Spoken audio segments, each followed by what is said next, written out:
But আমাকে কথা বলতেই হবে ইনশাআল্লাহ, কারণ আগামীতে আবার আপনাদের সাথে দেখা হবে কিনা আমি জানি না। কথা বলতেই হবে।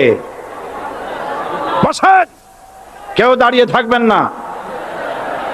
আমি দেখতে পাচ্ছি বাংলাদেশের ভাগ্য আকাশে উত্তর গগনে কালো মেঘ জমা হয়েছে, ঝড়ের পূর্বাভাস লক্ষ্য করছি।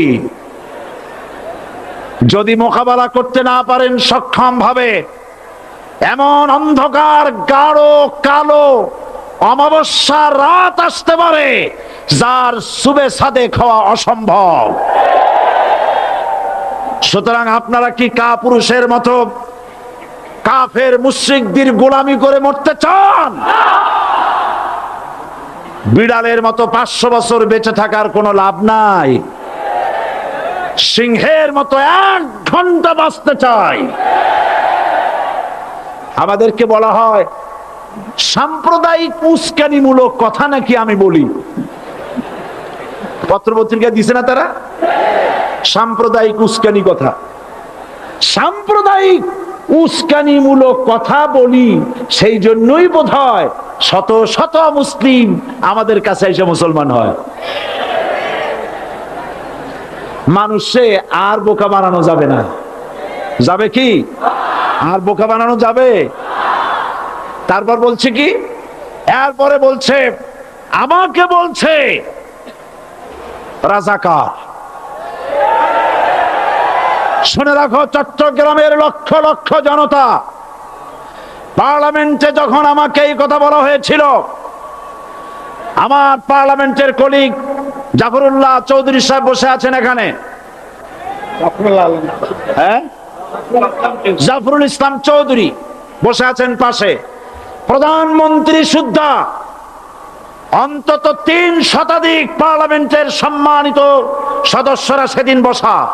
1997 সনের বাজেট বক্তৃতা যখন আমি করতেছিলাম, ডক্টর কুদরতে খোদা, নাম রাখছে কুদরতে খোদা, আসলে গজবে খোদা। এ লোকটি নাস্তিক, ইসলামের চূড়ান্ত দুশমন। তার প্রণীত শিক্ষা ব্যবস্থার যখন সমালোচনা করছিলাম, ট্রেজারি বেঞ্চ থেকে আমাকে বলা হলো রাজাকার। আমি আমার সমস্ত শক্তি একত্রিত করে বলেছিলাম শুধুমাত্র হিন্দুস্তানের রাজাকারেরাই আমাকে রাজাকার বলতে পারে। আমি বলেছিলাম 1973 সন পর্যন্ত আমি বাংলাদেশের কোন রাজনৈতিক দলের নেতা এবং কর্মী ছিলাম না। আমি রাজাকার নই। আমাকে রাজাকার বলে যদি তাকেও প্রমাণ করতে না পারে 10 কোটি টাকার মানহানি মামলা দায়ের করব। আমার এই বক্তব্য সারা দুনিয়া শুনেছে। পার্লামেন্টে আমার এই বক্তব্য রেকর্ড হয়ে আছে। সেদিন 3 শতাধিক পার্লামেন্ট মেম্বারের কেউ আমার চ্যালেঞ্জ গ্রহণ করেন নাই। যে কোনো ব্যক্তি পার্লামেন্টে গিয়ে আমার বক্তৃতা দেখে আসতে পারেন। এরপরে 1997 সনের 7ই অক্টোবর দৈনিক জনকণ্ঠ পত্রিকা যখন আমার বিরুদ্ধে লিখলো, সেই পত্রিকায় সাইদির ওপেন চ্যালেঞ্জ 8ম পাতা, 1997 7ই অক্টোবর, এত বড় 2 কলামে হেডিং। সেখানে আমি বলেছি বাংলাদেশের সকল সাংবাদিক, গোয়েন্দা বিভাগ, বাংলাদেশের সকল বুদ্ধিজীবীকে আমি আমার পিরোজপুরে আমন্ত্রণ করছি। আমার উপস্থিতিতে যদি কেউ প্রমাণ করতে পারে বাংলাদেশের স্বাধীনতা যুদ্ধের বিরুদ্ধে আমার কোনো ভূমিকা ছিল, সজ্ঞানে স্বেচ্ছায় জাতীয় সংসদের সদস্য পদ থেকে পদত্যাগ করব। 3 বছর পার হয়ে গেছে, আজ পর্যন্ত কেউ এই চ্যালেঞ্জের মোকাবেলা করে নাই। সুতরাং আমাকে যারা রাজাকার বলবে তারা পিতৃ পরিচয়হীন অবৈধ সন্তান।